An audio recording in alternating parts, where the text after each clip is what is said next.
The Nasdaq 100 breached the 20k mark this week, propelled higher by the prospects of a first rate cut in September and a revival in Tesla. Tesla was an outperformer on Monday after Wells Fargo added it to its tactical ideas list whilst maintaining an underweight rating on the stock. The Nasdaq 100 rose on Tuesday after price rebounded off the 20-day moving average on Monday, driven by Fed Chair Powell's comments on the progress made on inflation. However, he reiterated that the central bank was not quite ready to cut rates. Tesla outperformed for a second straight day after reporting better than expected delivery numbers. The Nasdaq 100 rose to close at a record high on Wednesday, closing above the 20k level for the first time, propelled higher by Tesla, which has been on a winning streak all week, following better than expected delivery numbers, whilst Nvidia also rebounded, helping the megacap tech index. Economic data came in weaker than expected, with the private payrolls report missing estimates. The US ISM Services PMI for June also came in much weaker than expected. Weakness in economic data builds a case for rate cuts.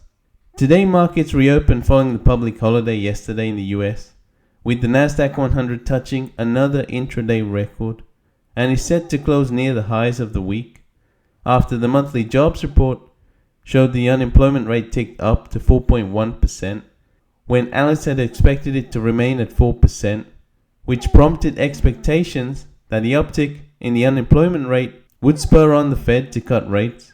You can see that from this chart, with the 10-year yield falling, which lifted the Nasdaq.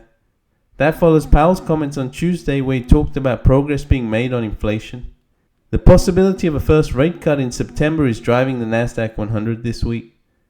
One stock that is on the rise again today is Tesla, with the stock gaining over 25% on the week. In terms of levels to watch on the Nasdaq 100 into next week, price is set to close the week above the 20k resistance level, which will now act as support. Below this, and it's the 20-day which held as support on Monday and triggered the latest rally, which sits around 19,775. Next week we have the latest inflation reports, with the CPI report on Thursday and the producer prices report on Friday. We also have earnings season kicking off next week, with the big banks reporting next Friday, so that'll be the focus. With that said, thanks for watching. Remember to hit that subscribe button so you don't miss out on future content, and I'll see you at the next one.